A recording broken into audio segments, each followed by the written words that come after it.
नवोदय वाले बच्चों का आज से शुरू होने जा रहा है 15 दिन में 15 क्लासेस में आपका हिंदी पूरी तरह से समाप्त हो जाएगा। हेलो फ्रेंड्स, मैं हूं आपका अपना दोस्त यूनुस और इस चैनल में आप सभी का तहे दिल से स्वागत है। तो चलिए वीडियो को शुरू करते हैं। जैसा कि आपका नवोदय प्रवेश परीक्षा की बात अगर हम कर लेते हैं तो इसमें जो है टोटल आपके 3 खंड होते हैं। 3 खंडों में से आपका पहला जो खंड होता है टोटल 40 प्रश्न होते हैं। दूसरा जो खंड होता है उसमें 20 प्रश्न होते हैं और तीसरा जो खंड होता है इसमें भी 20 प्रश्न होते हैं। यानी कि इसकी बात अगर कर लेते हैं टोटल 25 नंबर का जो होता है। इसमें आपके एग्जाम में 4 अनुच्छेद होते हैं। 4 अनुच्छेदों को आपको पढ़ना होता है अच्छे से और एक अनुच्छेद से आपको जो है 5 प्रश्न मिलते हैं। इन पांचों प्रश्नों की अगर हम बात कर लेते हैं तो 3 प्रश्न किसी न किसी तरह से आपके पैराग्राफ से क्वेश्चंस रहते हैं। बाकी जो है 2 क्वेश्चन रहते हैं वो आपके हिंदी व्याकरण से संबंधित होते हैं। तो हिंदी व्याकरण की बात अगर हम कर लेते हैं तो हिंदी व्याकरण में आप लोगों को बेसिक चीजों को बता दिया गया था कि क्या क्या आपके एग्जाम में पूछे जाते हैं। तो आज से हम लोग जो है शुरू करने जा रहे हैं संज्ञा की परिभाषा। यानी कि आज हम लोग जो है संज्ञा के बारे में पूरा समझेंगे कि इसकी परिभाषा क्या होती है, कितने प्रकार के होते हैं। ये सारी पूरी जानकारी हम इस वीडियो के माध्यम से जानेंगे। तो चलिए वीडियो को शुरू। कोई व्यक्ति का नाम हो, वस्तु का नाम हो, जाति का नाम हो या फिर भाव का नाम हो या फिर स्थान का नाम हो, तो इन सभी नामों को हम क्या कहते हैं? संज्ञा कहते हैं। ठीक है ना। जैसे मनुष्य एक जाति हो गई, अमेरिका एक स्थान हो गया, भारत एक स्थान हो गया, बचपन, मिठास ये आपका भाव हो गया, किताब, टेबल एक वस्तु हो गया। ठीक है ना। तो अब इस परिभाषा को थोड़ा सा अच्छे से समझने की कोशिश करेंगी कि ये जो संज्ञा होता है, संज्ञा को एक्चुअल में कहते किसको है। तो संज्ञा का मतलब आप इतना समझिएगा, संज्ञा का मतलब होता है नाम। नाम को ही हम क्या कहते हैं? संज्ञा कहते हैं। किसी भी व्यक्ति का नाम हो, वस्तु का नाम हो, गुण या दोष का नाम हो, तो अब उसे हम क्या कहेंगे? संज्ञा कहेंगे। ठीक है ना। तो यहाँ पर देखेंगे जो संज्ञा होते हैं टोटल 5 प्रकार के होते हैं। जितनी भी चीजें हैं वो सब के सब इन्हीं पांचों के अंतर्गत आती हैं। कोई भी चीज ऐसा बताइए जिसका जो है नाम नहीं है। किसी भी चीज को प्रदर्शित करने के लिए, बताने के लिए उसके नाम की आवश्यकता होती है। यानी कि नाम को ही हम क्या कहते हैं? संज्ञा कहते हैं। अब ये नाम कितने प्रकार के हो सकते हैं? 5 प्रकार के हो सकते हैं। जैसे यहाँ पर व्यक्तिवाचक संज्ञा। कौन सा वाचक संज्ञा भाई? व्यक्तिवाचक संज्ञा। यहाँ पे है भाववाचक संज्ञा, यहाँ पे है जातिवाचक संज्ञा, यहाँ हो गया द्रव्यवाचक संज्ञा। अगला है समूह या समुच्चय वाचक संज्ञा। ठीक है। तो इसका मतलब थोड़ा सा समझ लेते हैं, तब थोड़ा सा अच्छे से समझ में आएगा।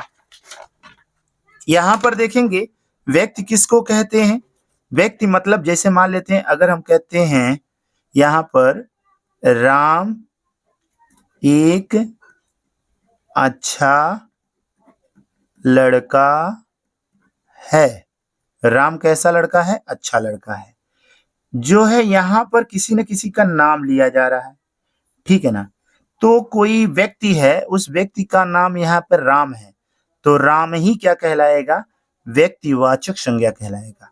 अब कुछ लोगों को ये लगता होगा कि राम के जगह पे अगर हम यहाँ पर रेखा कर लें तो रेखा एक लड़की हो गई, तो क्या ये व्यक्तिवाचक संज्ञा नहीं होगा? तो भाई किसी भी व्यक्ति का, चाहे व्यक्ति में चाहे स्त्री हो या पुरुष हो, सबका पार्टिकुलर एक नाम होना चाहिए। उसी नाम को ही हम क्या कहते हैं? व्यक्तिवाचक संज्ञा कहते हैं। अब यहाँ पे रेखा की बात करें, रेखा एक अच्छी लड़की है, तो भाई रेखा भी क्या होगी? पर्टिकुलर एक जो है बच्ची का नाम है, क्योंकि लड़कियां तो बहुत सारी हैं। क्योंकि रेखा क्या है? एक लड़की है। क्या है? लड़की है। और राम क्या है? लड़का है। ठीक है ना। तो लड़का क्या हो गया? एक जाति हो गया। लड़की क्या हो गई? एक जाति हो गई। ठीक है ना। लेकिन इसी लड़की का नाम क्या है? रेखा है। तो पर्टिकुलर क्या हो गया?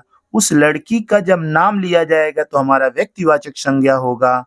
और अगर मान लेते हैं कि यहाँ पर जो है लड़की कहा जाए, लड़की अच्छी है, तो ये जो लड़की होगी ना, ये लड़की क्या होगी, पूरी जाति को बताएगी।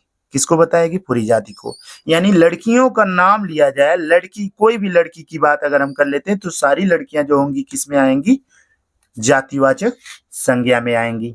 फिर उसके बाद यहाँ पे कह लेते हैं भाववाचक क्या हो सकता है भाई, जैसा कि यहाँ पे बोला गया है बचपन। तो बचपन से क्या लग रहा है कि एक भाव झलक रहा है, मिठास, ये सब के सब क्या है, भाव है। यहाँ पर वस्तु का नाम होगा, यानी कि आपका द्रव्यवाचक संज्ञा हो सकता है, या समूहवाचक, या झुंड की बात करेगा। तो इतने प्रकार के आपके जो है संज्ञा होते हैं। अंग्रेजी में इसी को कहते हैं नाउन। ठीक है ना। फिलहाल आगे बढ़ते हैं, यहाँ पर एक एक के बारे में थोड़ा सा समझने की हम कोशिश करेंगे। जैसा कि यहाँ पे कहा गया है कि व्यक्तिवाचक जो संज्ञा होता है एक्चुअल में होता क्या है, जो शब्द केवल एक ही व्यक्ति या वस्तु या स्थान का बोध कराता है, उन शब्दों को व्यक्तिवाचक संज्ञा कहते हैं। जैसे भारत, चीन, ये एक स्थान हो गया। किताब, साइकिल एक वस्तु हो गया। रमेश, सुरेश, रमेश, महात्मा गांधी क्या हो गए, एक व्यक्ति हो गए। ठीक है ना। तो जब जो है देश की बात कर लेते हैं, अगर मान लेते हैं हम कह देते हैं देश, तो देश में जितनी भी दुनिया में देश है उन सभी देशों को ही हम देश कहते हैं। लेकिन उसी देश का नाम अगर रख दिया जाए भारत, इसी देश का नाम रख दिया जाए चीन, इसी देश का नाम रख दिया जाए अमेरिका, तो ये सब के सब क्या कहलाएंगे, आपके व्यक्तिवाचक संज्ञा कहलाएंगे, जो पर्टिकुलर एक चीज का नाम लिया जा रहा है। जैसे अब यहाँ पर देख लीजिए, एग्जाम्पल भी है आपके सामने। रमेश बाहर खेल रहा है। रमेश कहाँ खेल रहा है, बाहर। तो रमेश क्या हो जाएगा, व्यक्तिवाचक हो जाएगा। अब अगर रमेश के जगह पे कोई और भी नाम, लड़के अगर हम कह दें, लड़के बाहर खेल रहे हैं, तो ये व्यक्ति नहीं होगा, ये बल्कि क्या हो जाएगा, पूरी जाति को बताएगा। ठीक है ना। अगला यहाँ पर देखते हैं, महेंद्र सिंह धोनी क्रिकेट खेलते हैं। कौन खेलते हैं भाई, महेंद्र सिंह धोनी। तो महेंद्र सिंह धोनी क्या होंगे, एक पर्टिकुलर व्यक्तिवाचक संज्ञा कहलाएंगे। अब यहाँ मैं भारत में रहता हूँ, कहाँ पे रहता हूँ भाई, भारत में रहता हूँ। भारत क्या एक देश है। अब वो देश क्या होगा, देश को हम क्या कहेंगे, जातिवाचक। लेकिन पर्टिकुलर एक देश का जो नाम होगा वो व्यक्तिवाचक होगा। ठीक है ना। ऊपर दिए गए वाक्यों में रमेश, महेंद्र, धोनी, भारत संज्ञा शब्द कहलाएंगे, क्योंकि ये शब्द किसी विशेष व्यक्ति या वस्तु, स्थान का क्या करते हैं, बोध करते हैं। ठीक है ना। थोड़ा हम और आगे बढ़ते हैं, यहाँ पर देखेंगे जातिवाचक संज्ञा किसको कहते हैं, जो शब्द किसी व्यक्ति या वस्तु, स्थान की पूर्णता, यानी कि पूर्णता या जाति का बोध कराता हो, उन शब्दों को जातिवाचक संज्ञा कहते हैं। जैसे मोबाइल, तो भाई मोबाइल में बहुत सारी मोबाइलें होती हैं। ठीक है ना। अब उस मोबाइल में जैसे मान लेते हैं हमारे पास जो मोबाइल है, इस मोबाइल का नाम अगर हम रख देते हैं जानू, ठीक है ना, तो इस मोबाइल का नाम जानू रख देने से ये जानू क्या हो जाएगा, व्यक्तिवाचक संज्ञा होगा। लेकिन यही पर्टिकुलर मोबाइल, जो सबके पास मोबाइल होता है, वो हमारा क्या कहलाएगा, पूरी जाति को बताएगा। तो जो शब्द पूरी जाति को बोध करता हो उसे जातिवाचक संज्ञा कहते हैं। जैसे टीवी, टीवी एक वस्तु हो गया, तो वस्तु में ये सब आते हैं। यहाँ पे अगर हम कह देते हैं गांव, स्कूल, ठीक है ना, स्थान, यहाँ पे आदमी, जानवर, प्राणी, तो यहाँ पे आदमी, जानवर, ये क्या हो गए, सब प्राणी में हो गए। तो प्राणी में आदमी या फिर जानवर सबको हम काउंट कर सकते हैं। तो ये प्राणी क्या कहलाएगा, जातिवाचक, यानी पूरी जाति का बोध कराएगा। ठीक है ना। स्कूल में बच्चे पढ़ते हैं, कहाँ पे पढ़ते हैं भाई, स्कूल में पढ़ते हैं। कौन पढ़ता है भाई, बच्चे पढ़ते हैं। तो ये बच्चे क्या होंगे, पूरी जाति को बोध करेंगे। उसमें सोनू, मोनू, टिंकू, पिंकू सब आ जाएंगे। फिर इसी तरह से बिल्ली चूहे खाती है। कौन खाती है भाई, बिल्ली चूहा खा लेती है। तो यहाँ पर चूहे जो होंगे क्या कहलाएंगे, जातिवाचक संज्ञा कहलाएगा। आगे बढ़ते हैं, यहाँ पर देखेंगे आपका देख पा रहे होंगे, पेड़ पर पक्षी बैठे हैं। तो यहाँ पे पक्षी क्या होगा भाई? पक्षियों में आपका चाहे मोर की बात कर लेते हैं, यानी कि मोर हो जाएगा, आपका सारस हो जाएगा। जितनी भी पक्षियां होती हैं सब पक्षियों को उसमें पर्टिकुलर नाम ले सकते हैं। तो सभी पक्षियां क्या कहलाएंगी? आपका जातिवाचक संज्ञा कहलाएंगी। लेकिन उसी पक्षियों में से पर्टिकुलर किसी पक्षी का अगर नाम होगा तो नाम क्या कहलाएगा? आपका व्यक्तिवाचक संज्ञा कहलाएगा। हिरन का शेर शिकार करते हैं, हिरन का शेर शिकार करते हैं। तो यहाँ पे हिरन और शेर ये दोनों क्या हैं? जातिवाचक संज्ञा होंगे। फिर आगे बढ़ते हैं, यहाँ पे भाववाचक संज्ञा को जानने की कोशिश करेंगे। भाववाचक संज्ञा किसको कहते हैं भाई? जिससे भाव झलकता हो, ठीक है ना।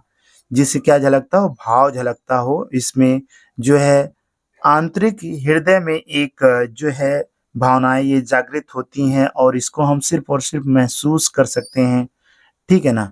उन्हें हम क्या कहते हैं? भाववाचक संज्ञा कहते हैं। जो शब्द किसी चीज या पदार्थ की अवस्था, दशा, भाव का बोध कराता हो, उन शब्दों को भाववाचक संज्ञा कहते हैं। जैसे कह दें हम यहाँ पे बचपन, क्या हो गया? एक भाव हो गया। बुढ़ापा एक भाव हो गया। मोटापा, मिठास, ये जितने भी अंडरलाइन लगे हुए हैं आपके शब्द हैं, ये सब के सब क्या कहलाते हैं?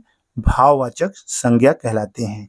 फिर आगे बढ़ते हैं, ज्यादा दौड़ने से थकान होती है। तो थकान क्या हो गया? ये थकान दिखलाई थोड़ी ना दे रहा है, ये हमें महसूस करने की जरूरत है। तो ये क्या हो जाएगा? आपका भाववाचक संज्ञा होगा। लगातार परिश्रम करने से सफलता मिलेगी। सफलता क्या हो गया भाई? ये भी हमारा क्या हो गया? एक नाउन हो गया। और उस नाउन में कौन सा नाउन है? कौन सा संज्ञा है? आपका भाववाचक संज्ञा है।